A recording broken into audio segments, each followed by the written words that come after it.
Good evening, everybody. Kind of a cold, wet evening tonight.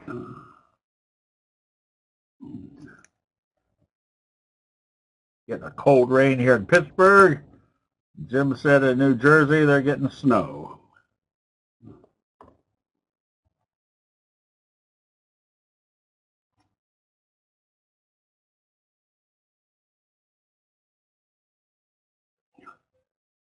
Okay. Yeah, this morning somebody had screwed up the internet line somewhere in the area. I would probably been sitting here anguishing all day whether to hold on to the short positions. But as we can see, the trace. Didn't Southern Cal get a blizzard?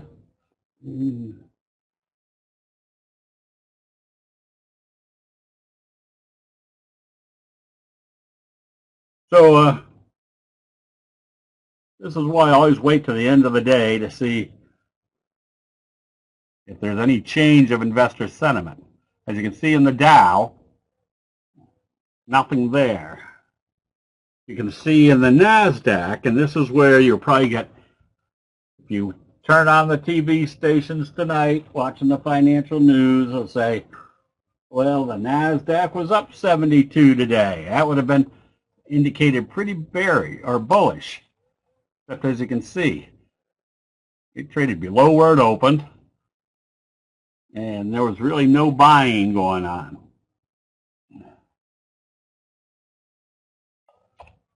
The S&P 500, observe the obvious, came right up and hit the 3T, the T line, and then backed right off. So what it might be indicating now is we're still in a downtrend, but the downtrend trajectory in the indexes may start or may be leveling out a little bit. Because we are seeing signs of buying, but right now you just want to stay short. So the shorts are working.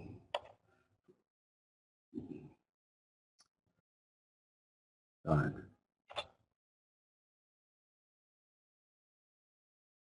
That's just to find how to do. I meant to write them all down and I forgot.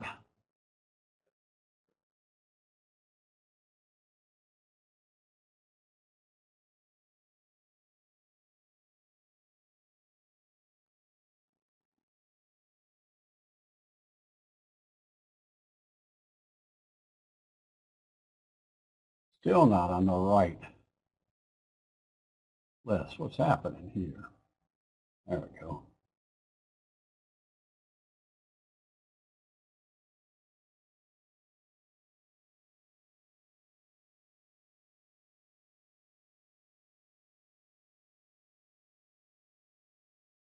Okay. Got to get everything set up here. So the shorts are still working.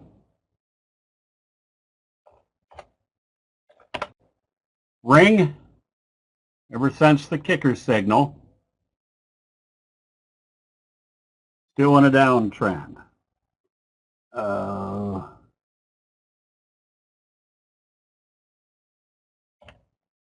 Unity, kind of a bearish flutter kicker signal, trend kicker signal, still in a downtrend.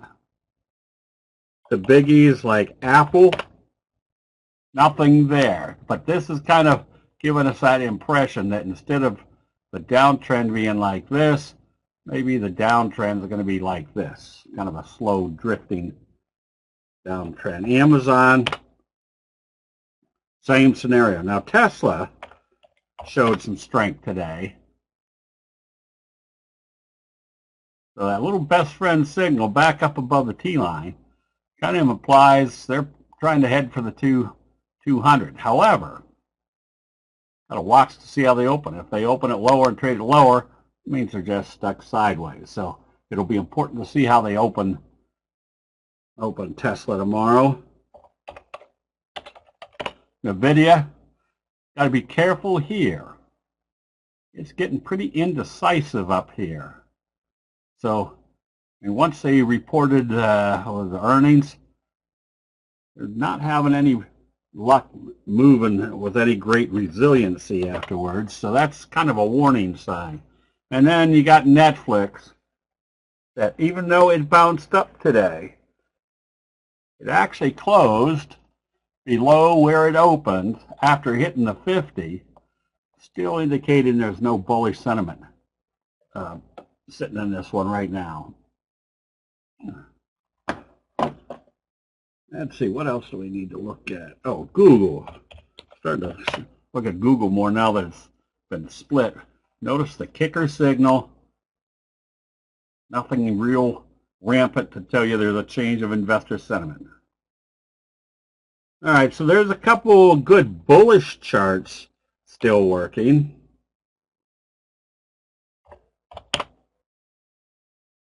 That rumor of a takeover on SGML is still in progress.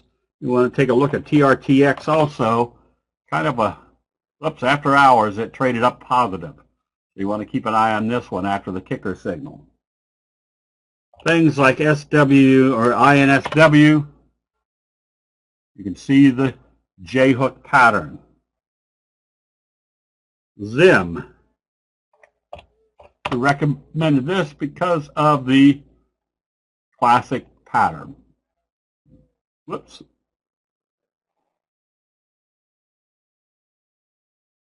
Well. Right pan bottom J-hook. Look how the J-hook started with a kind of a little morning star type signal breaking out through this level.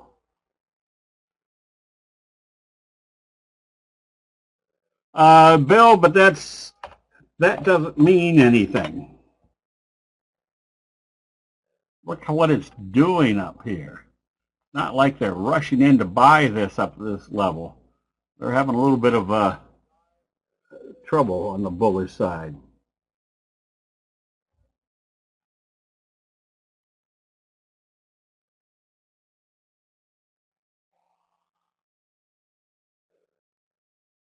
Let's see, had a couple more here that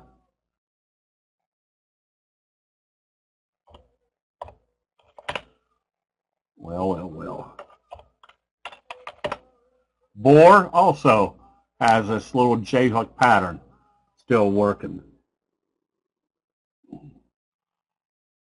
So another classic pattern is ASC. You can see how the T-line's acting at a natural support level. That one can be bought on any strength. I don't know why I didn't.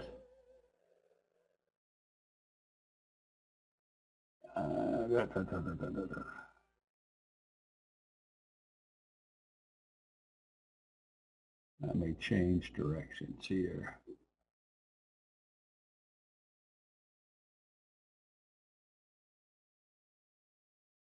Yeah, let's see. Sorry, that's all right. So IoT is still on a good uptrend. So right now, these market conditions are pretty much telling us that that we're still obviously in a downtrend. So things like Roku, which failed up here. Why do I keep doing this? Failed up here. There's your shooting star hanging man. Closed below the T-line. Good logical target is right here, which would also equate to the 50.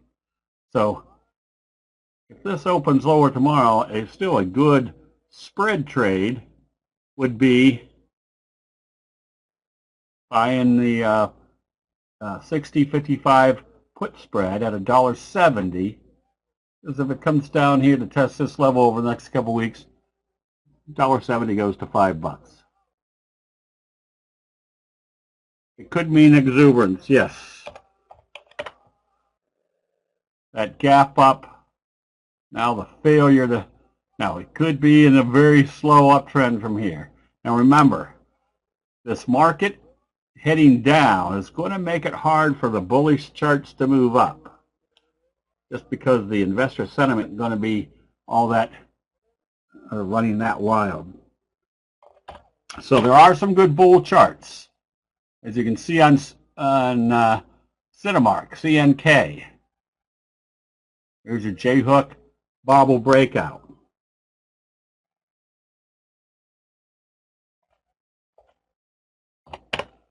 EYN, gap up, actually closed a little bit higher. That has prospects of coming back up to the top of the trend channel. Now you got the classic pattern out there. You can see how Nordic has done the classic pattern, and that whole sector obviously is working well. There's your best friend breakout on tank.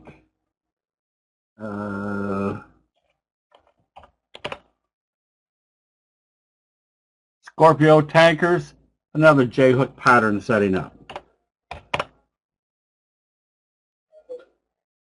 There's another nice J-hook pattern. Tasco Energy Navigation. So when you see a whole sector moving, it kind of gives you the impression, or should give you the logic, that they're buying that whole sector is being bought.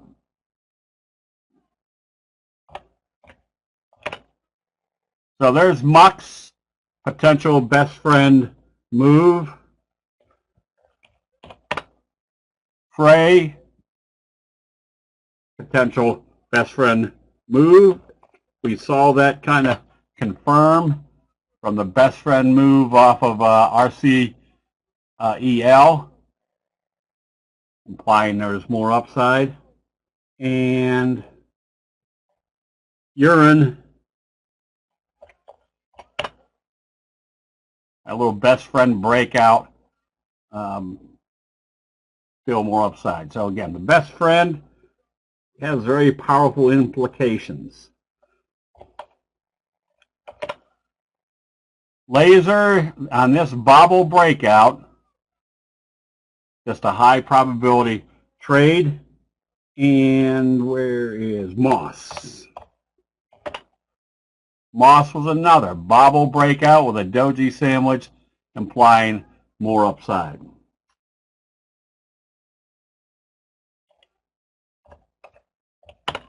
SMCI, you can see the morning star signal with kind of your best friend gap up, telling you this one J-hook pattern wave 1 and wave 3. Another one where I might not buy calls right here, but I might do a spread up here at those levels.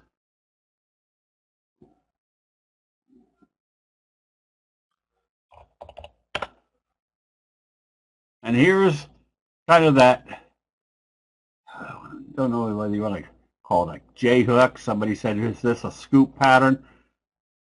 The illustration basically is a left-right combo bouncing off the 50, confirming. And here's what our expectations should be. If this was the normal trajectory, when they do something like this and everybody sees they're still buying, the trajectory can be like this, much stronger.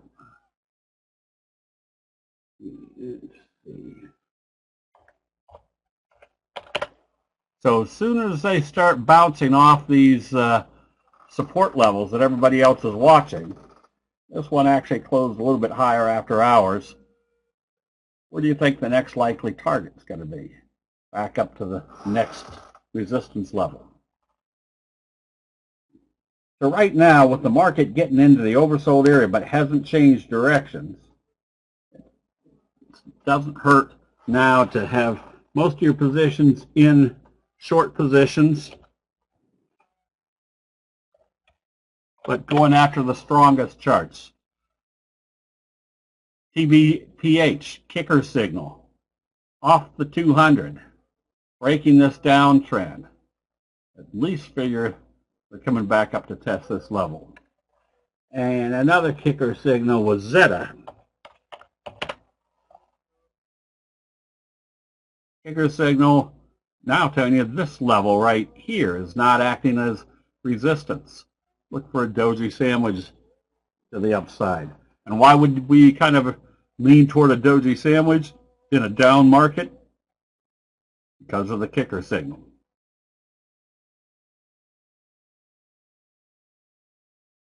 So, no. Zim, fry pan bottom, classic pattern. VI. Very strong fry pan bottom pattern.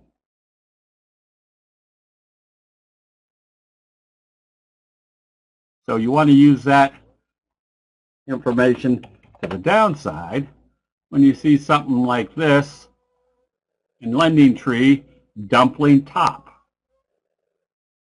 This was probably one we'll be using this weekend.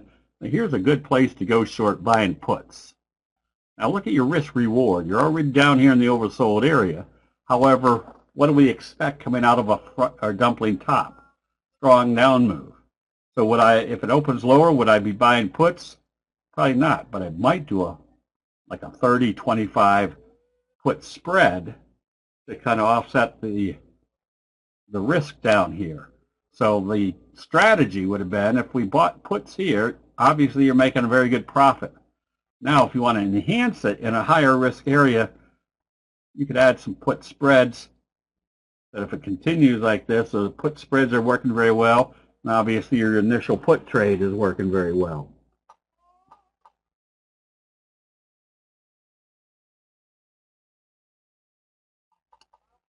Oh, let's see. There's another kicker signal in Fisker. Now, if you wanted to trade this on positive trading, you just watch to see what happens once it gets up here to the 200. Wallace, you could, yeah, those would be debit spreads. What is today? You could pick out a few if you wanted to do credit spreads on things that might be heading down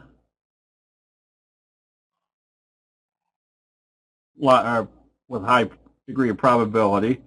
So maybe if the 12s were, or even the 12.5s or 13s were selling at a little exuberant price, you just sell those to expire this Friday. What that does is the probabilities are you're going to make money with that trade. You're not going to make a whole lot of money, but if your probabilities are extremely high, you're going to make money with that trade, and you can keep clipping out that small profit time after time every 4 or 5 days. It starts building up pretty good.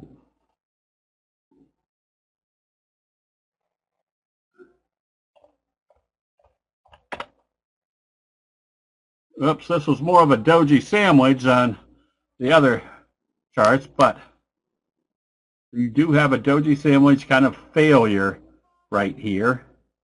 If this opens lower, another one where maybe doing put spreads are more logical. And I'm trying to find the one. This is it. When you have that big belt hold type signal, it usually tells you there's going to be a lot of force to the downside.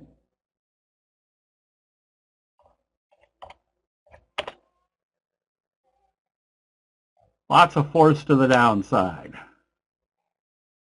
So here's another one that if you were planning on going short, if this opens lower tomorrow, what would it tell you? This level is not acting as support, and this is telling you there's gap down, gap down. There's probably a lot more downside. You ever leg out of your spreads? No. Meaning close one side? No. The whole purpose of the spread is the magnitude of the return. If I think something is going in the direction that the spread is supposed to be going in, instead of destroying the initial concept of why you were making money on that trade. If you're in a bullish spread, maybe you go to another, just some calls, and let the spread work itself out. But you can also enhance the trade by adding calls, or if you're on the bearish side, if you're in a put spread and you think it's going down even further, buy some puts someplace out, a little bit further out maybe. But I don't, if I'm putting on a spread, it's because I'm expecting that $1.70 to go to $5. I don't want to change the risk reward by closing out 1/2 of that spread. Now, there are times where it doesn't get to fruition, but let's say hypothetically, you buy a spread, just to keep it in the same direction, you buy a put spread for $1.70, you're expecting it to go to $5. Well, if it goes to $4.60 and it still has 4 days in the overbought area, maybe I'll say, all right, let's go ahead and take the $4.60. Is it worth trying to use that $4.60 to make an extra 40 cents? So those are decisions you make based upon what does the math look like at those levels. Is a break of the T-line and stochastics and overbought, oversold enough to initiate a trade? No, not the break. The signal. I mean, there's going to be times when you break, have a reversal, but it's not a signal.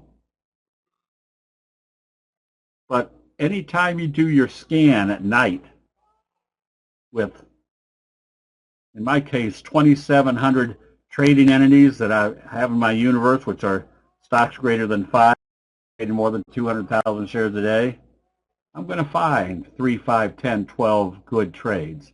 So I'd rather go after the good trades that have signals attached to them versus a non-signal trade, just because the probabilities are better based upon a strong sell signal versus just a selling.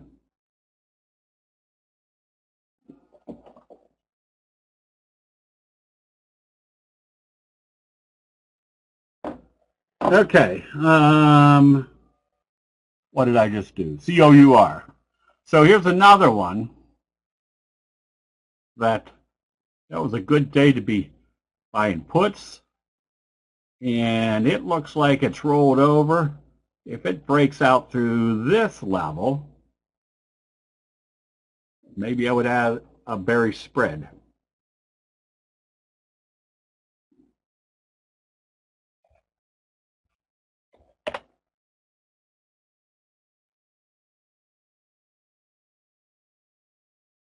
Well, for some reason I had this on here. This may also be something where if it opens lower and gives me a bearish J-hook, not supporting at the 200, I might not be as aggressive buying a put, but I might say, let's take a look at maybe a 77, 75 put spread, just because of where we are in the trend.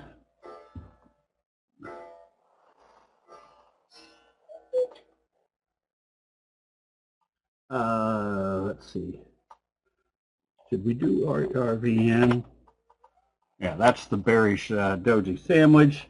And AMLX is a good example of, here's the area you might have been doing puts. Here's the area where you might be doing put spreads, because what do we see happening? Possibility of a bearish J-hook pattern. Wallace, hold on to your individual ones until I tell Jim to do the double line. And FIVN, that bearish kicker signal pretty much told us they were not going to go up through. And when you start seeing selling after it's failed, what's everybody else thinking? They failed up here, let's get out of this trade. And that's what starts the strong sell-off. XP, there's a bearish J-hook pattern in the oversold area. Another place where you can either short or think about doing a put spread. What else we got? Oh, so the dumpling tops are just as effective to the downside as a fry pan bottom is to the upside. So this is where the logic of 2+2 analysis kicks in. If the market's heading down and you can see a pattern setting up that has the prospects of a very strong move to the downside, that's exactly where you want to be. That's giving you that much extra oomph. But if the market's heading down, what are we trying to find? Trying to find the strongest bearish signals or patterns.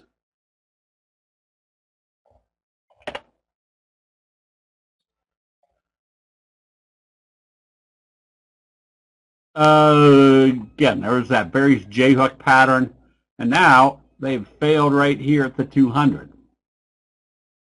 That's another one that could have another strong force to the downside.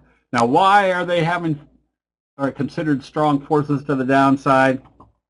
Because what happens to human nature when things are bad, starts rolling over, that's where they start bailing out, and that's where your big moves come from. So the strong sell signals, like your best friend signal, probably based on earnings, is what's going to continue your downtrend.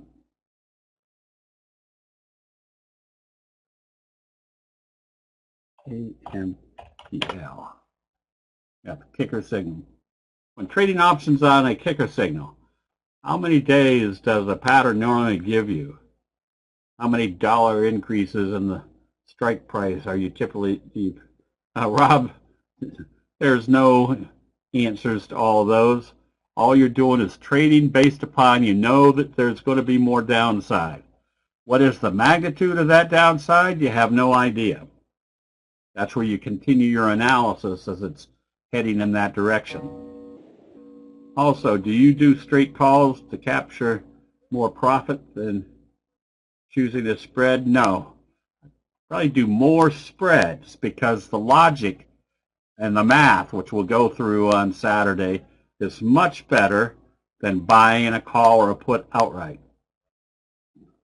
Most people say, oh, this is going down, I'm going to buy puts. Well, the puts might not be the best trading mechanism because it has to move to the magnitude where your price has to get your premium back before you start making a profit. And two, the percent return has to be moved pretty big.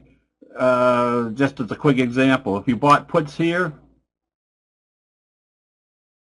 it might have to move down here to make the same magnitude returns as if you bought a put spread here and it only had to move here. So we'll go into that. The math is much better doing the spreads. Break even in spreads is less. Yes. Price does not have to. There's three advantages to a spread. First of all, you have less money exposed. Number one. Two, your break even is much lower because you're putting some money back in your pocket from the other side that you did the spread. And three, the magnitude of the move can be a lot less to still have a very strong rate of return. So the spreads are just so much more logical. Let's see, and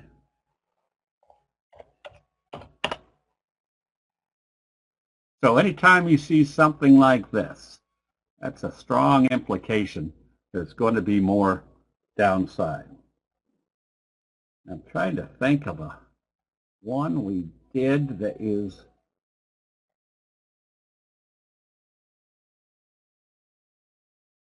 no. But you can see the little slow rollover and then slam on stay. I'm going to find it. Which one? Anytime you see those bearish belt holds, well, trip was one of them. That usually implies they've taken the wind out of the sails and usually have a strong force to the downside. So while we're here, let's take a gander at what the gold prices are doing. They're still in a downtrend. Look at the magnitude of the reversal. A bearish left-right combo. And then a big move, continuation to the downside. Silver.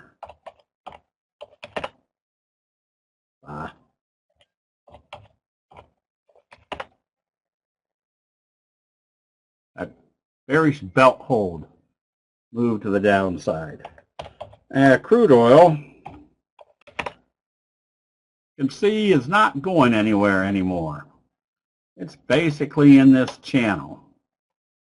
So that's making a lot of the oil stocks pretty lethargic at this point. Right now, it wouldn't be long or short or ExxonMobil. I wouldn't be long or short Occidental.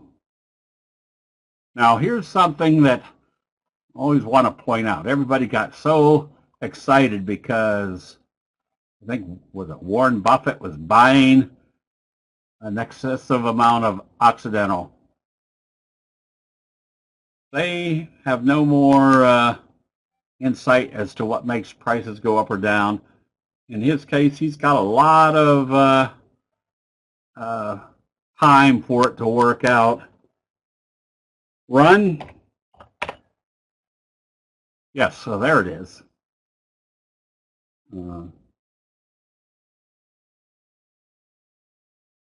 Here's your bearish belt hold. Did it finish up?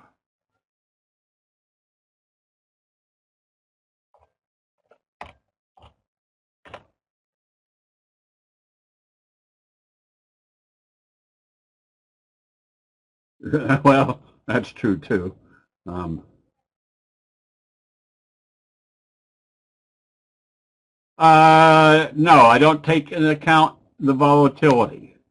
Because remember, when we're looking at a candlestick chart, we're looking at something that has setting up for a big magnitude change of volatility.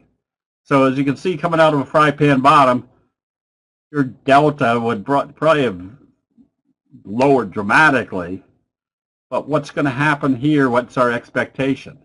A move of this magnitude, usually not a move of this magnitude. What was the other one? Civi. Oh, Civi has this best friend.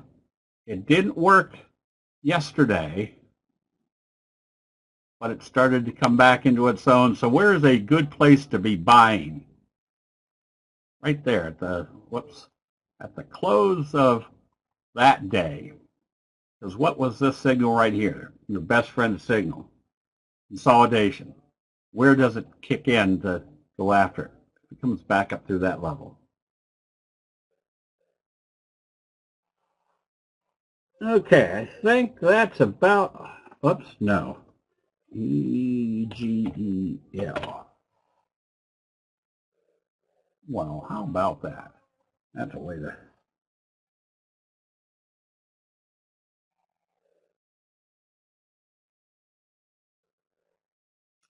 Let's see, there was others.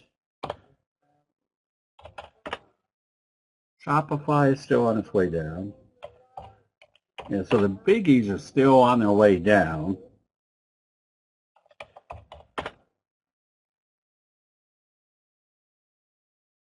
And I'm trying to remember how long ago it was.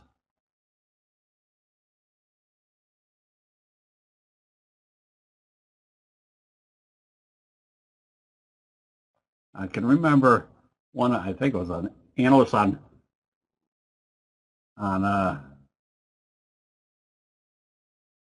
CNBC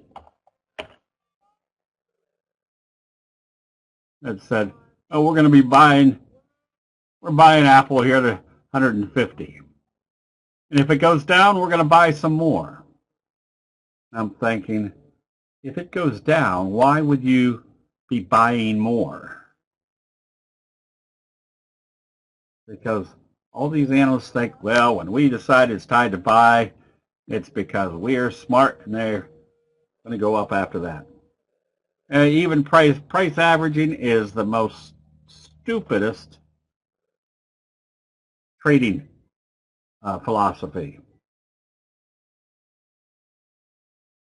Because if something's going down, all you're saying is, oh, I bought some here.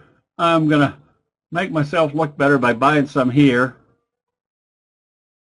Am I going to look better if I buy some here? That's why they, through the years I've discovered, when they say you can't time the market, that means you want to stay away from them as much as possible, because that means they don't know how to time the market. Yeah, Zoom was actually trading up 79.20, so it was up right in this area, which means it's kind of broken this downtrend.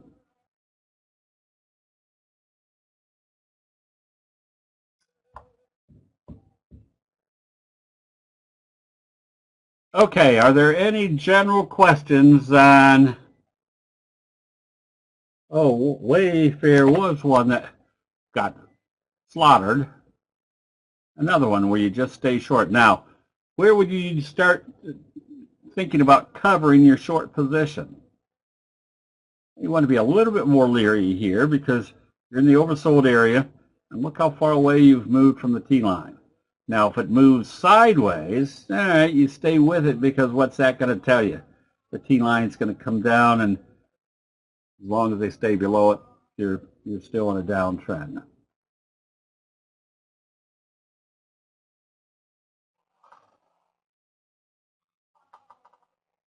What was not? Thought I remembered it. All right, I'm trying to think of what other ones. So here's a different trading strategy.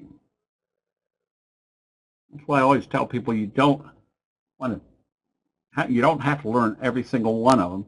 Pick out strategies that you know work, like the support at a major moving average. Now, what do you want to see at that support? This one, I think, actually closed up closer to the T-line. You want to see the buy signals.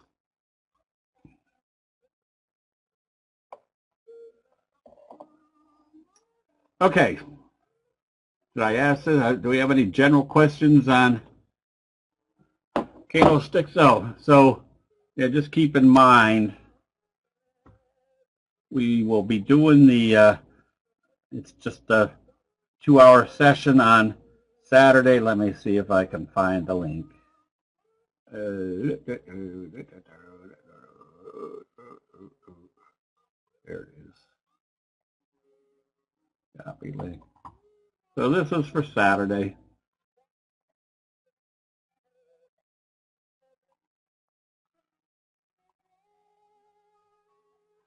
Does the kicker need to open fully above or below the previous day's candle to be considered a kicker, or can the opposing candle be in a previous day's body? The force of the kicker signal, usually you want to see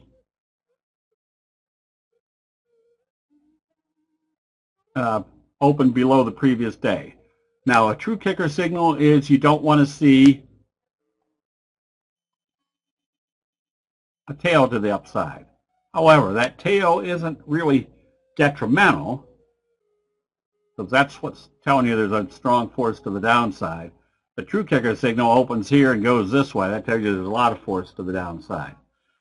But the other side of the coin is, if it did open here and closed here, it wouldn't be a kicker signal, but it would be telling us there's a change of investor sentiment, that if you were long, you might not want to be going short, but you do want to be out of your long position.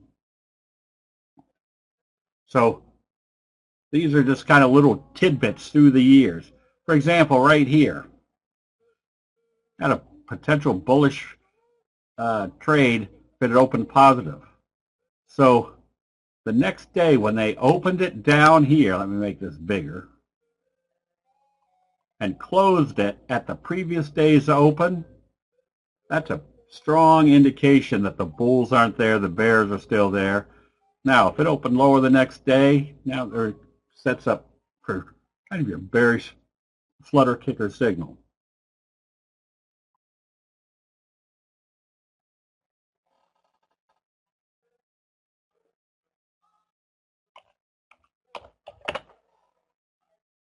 So the more the gap up is, the stronger the implication.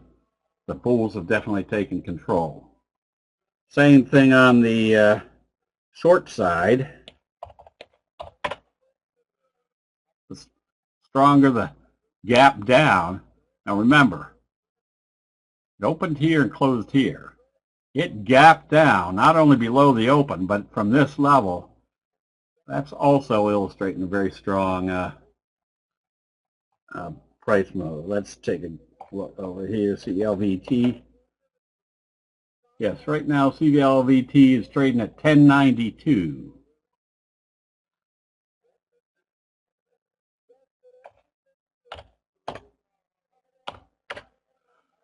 So if it's, didn't do that right. If it's trading at 1092,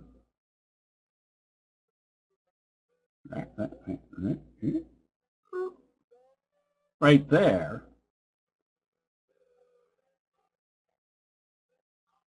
what's this signal?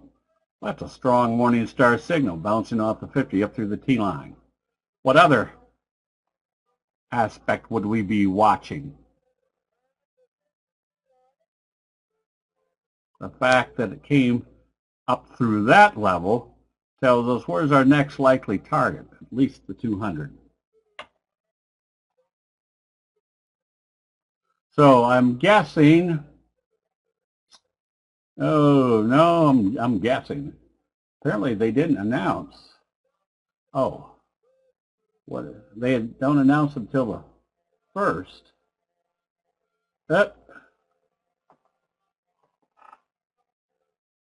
However, I do see on the TC2000 charts that it's actually trading after hours. Well, the bid-ask is back down here, so I've got to be careful. So this is why if you see that big move, part of your entry strategy is you better see it open positive. If it opens closed here and opens back down here, there's nothing there.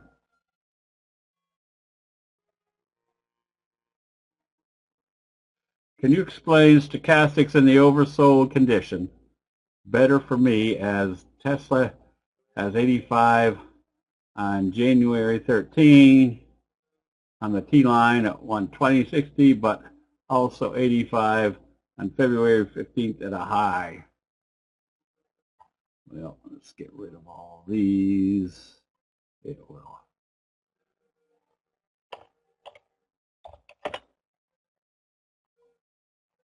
On January 15th, well, what was the, remember, your stochastics, you're looking for buy signals when you're in the oversold area. You're looking for, or when you're in a pattern breakout, that looked to me like a fry pan bottom breaking out. your stochastics are probably going to be in the overbought area. Same thing here. Your that was getting a little bit toppy. I would have probably been out here, but now you can see what's happening to Tesla. You can see the next pattern setting up.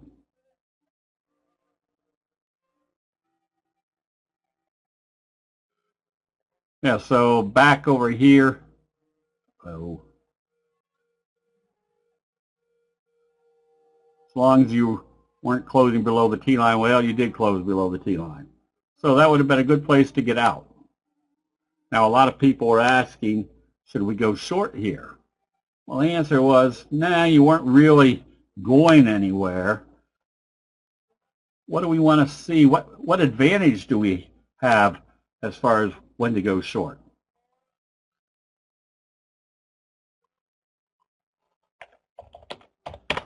When you can see a strong sell signal, a bearish kicker signal,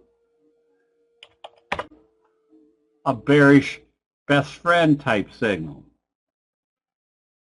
So just because something is starting to sell off doesn't necessarily mean it's a good short.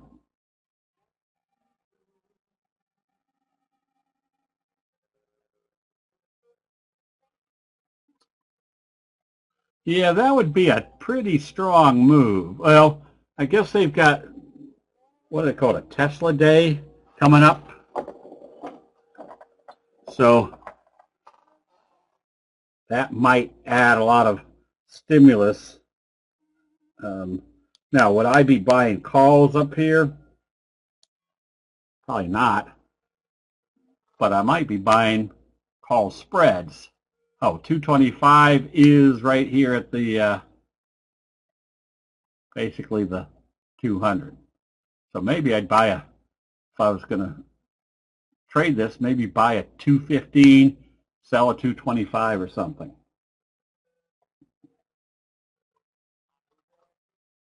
Let's take a look at that real quick.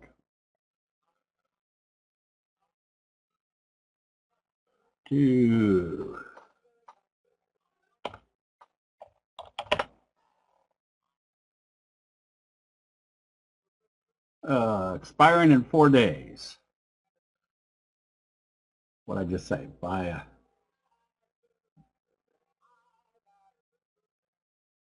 a 215. That's not what I wanted to do. Buy a 215 and sell a 225 for $2.59. All right, so if it went to 225, you're basically taking your 260 up to 10 bucks. Whereas if you bought the calls outright at, let's say you bought the 225s, it had to go to 225 just to start even making money. Whereas, what did I say, 260 on the spread, it would only have to go to this level, 217,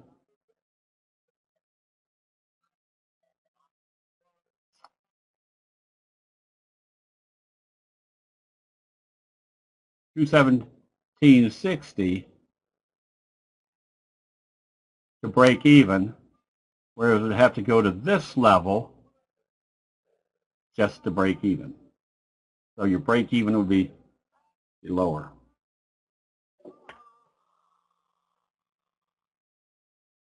Okay, we're going to be doing that Saturday, showing what the math is for spreads, for when is it time to buy. In this case, we're going to be going on the bearish side. When is it time to buy puts? When is it time to buy put spreads? And for somebody that wants to be a little bit more conservative, selling a or doing a credit spread. Again, much less profitability, but the probabilities are much greater. Okay, I guess with that, Jim, let's go ahead and do the double line. And in 3.6 seconds, let's do the next double line.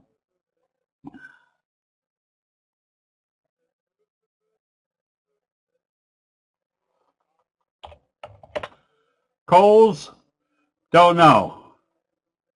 At this point, I would just be staying short. You're getting in the oversold area.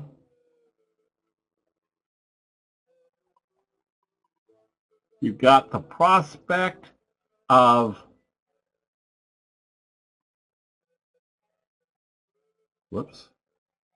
if this is a trend channel with kind of that same trajectory, I'd watch to see what happens right here. If it goes through there, now you know they're probably coming back to test this level.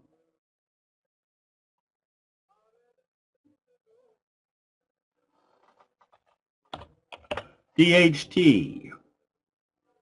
There's your classic pattern. Fry pan bottom, J-hook. And if this opens positive tomorrow, your doji sandwich would be telling you your wave 3 is working. PLTK. Morning star signal. If you're buying on positive trading tomorrow, you still have to get through this level. So that would be the next target to watch. Chewy. Oh boy. If I was short, I probably would have covered the short position today. You're oversold, starting to see some buying, at least figure you're coming back up to test the T-line. Now, I wouldn't be a buyer here. Well, nah, still probably wouldn't be a buyer here. Not until you see something that tells you they're getting back up through the T-line. Cleveland, that one you can buy with your little best friend gap up. That's a good looking chart. What do you think of Squirm?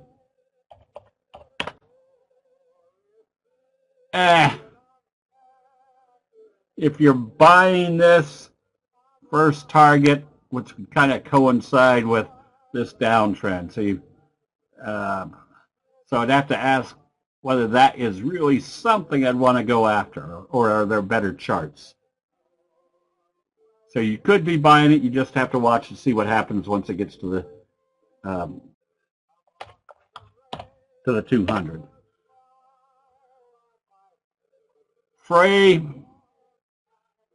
you could be buying this one if it opens positive, because it tells you they're confirming the best friend signal and telling you the T-line is not acting as resistance.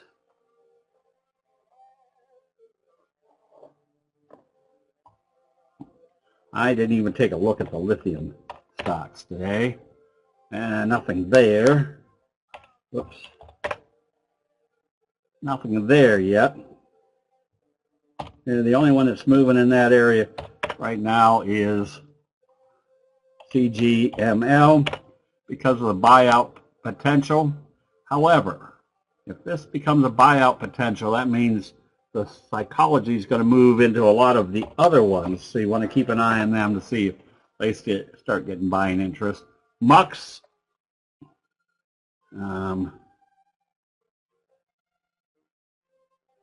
Yeah, Magic, you could buy this one on positive trading tomorrow.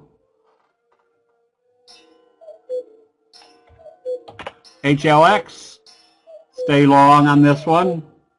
IMMR, stay long on this one after your bullish flutter kicker signal. BOD, kicker type signal. I would suspect you're still in this positive trend channel, making your next potential target the 200.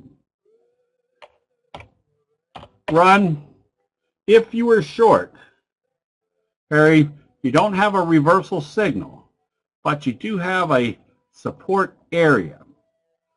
If you were short, to stay short, you definitely need to see that open lower and trade lower tomorrow. That bearish belt hold, what are these things? What the heck do they come from? I don't know where they're coming from. Get rid of it. Ah.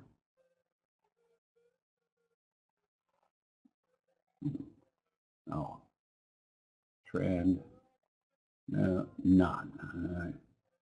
So this one would have to open lower and trade lower to stay short. If it bobbled in here, that doesn't make it a very good short anymore. Starbuck. I think this one actually opened or closed.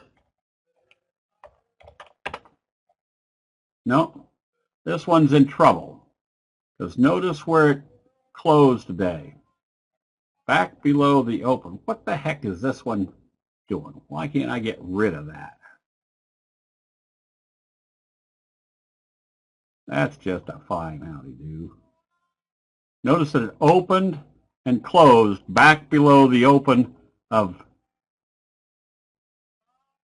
Friday. If you're long, it has to open positive. If it opens lower, close it out. Go someplace else. WTI, you can stay long on this. Obviously watching to see if it can get through the 50.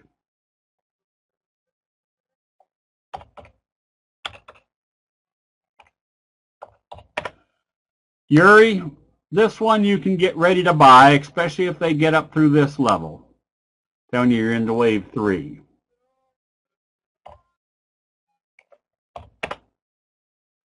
And another one that you can buy. Seems like the home builders were acting well today, which is surprising because I don't see interest rates coming down.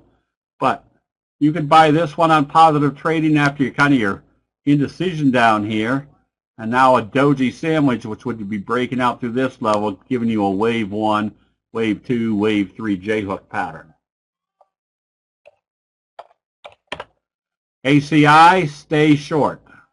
Look at your bearish doji sandwich breaking this level. Just stay short. ATUS, there's that belt hold type failure. So I don't know whether if you can go short on this. If I wouldn't be a buyer of it. I don't know whether they will short stocks below 5 anymore. Southwestern, it's failing up here as soon as it hit the 50, which looks like it also failed at this level. If you were long and this opens lower tomorrow, I'd close it out and I wouldn't pay attention to it until it comes back up through the 50. Costs, now that did break out through this little resistance level. Wouldn't be afraid to go long on that one.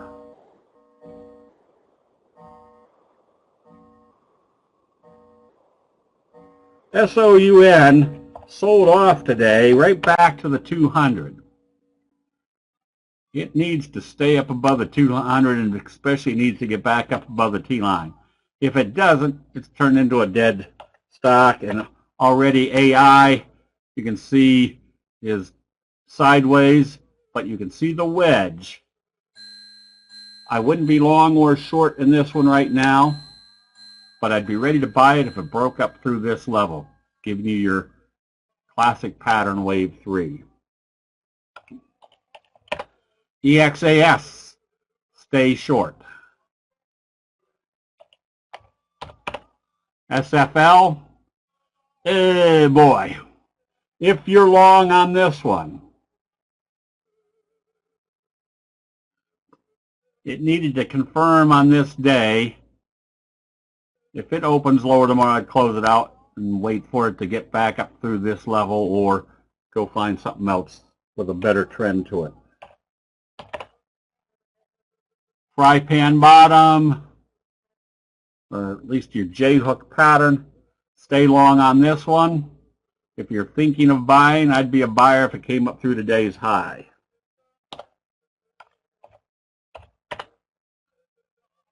Another one where I'd be a buyer if it comes up on positive trading, kind of through this resistance level. We did Nordic. Nordic, you stay long. Oh.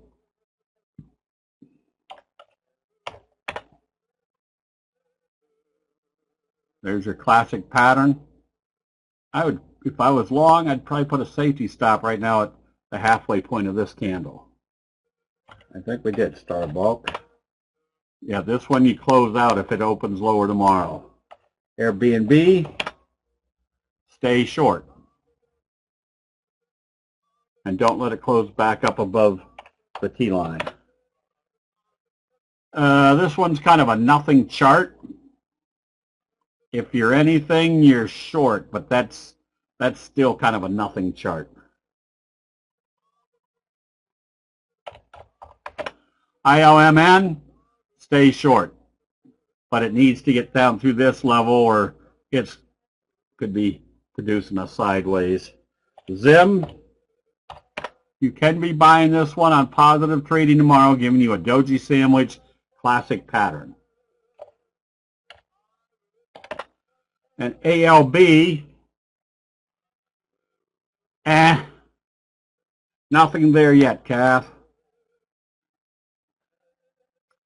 You could be buying it if it opens positive because of the little best friend type signal. There's your bullish Harami telling you the selling had stopped. And notice, somebody asked earlier, notice how that didn't open below the previous day's open. I told you there's probably downside, but maybe not the same downside force as you would with a full-scale T-line. The rates went down. Oh, what is the... this is a 20-year note.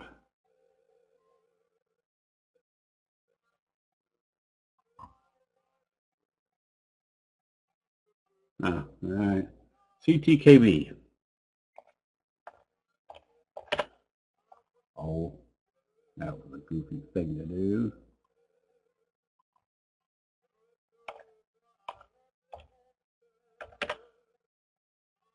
Just stay short on this one. Could be. So these are players. You do have that kind of double doji, triple doji pullback. So it might be picking up action, but this one, I'd be more apt to be trading this one off the 10-minute chart.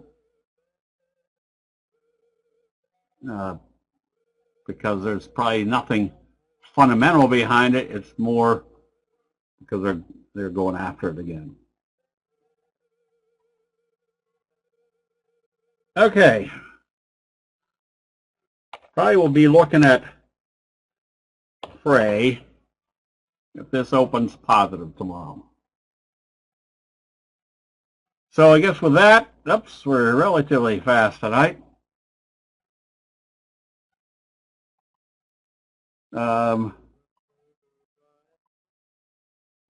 There's a sign up somebody was asking. All right, everybody. We'll see you bright and early tomorrow morning in the chat rooms. We'll see you then.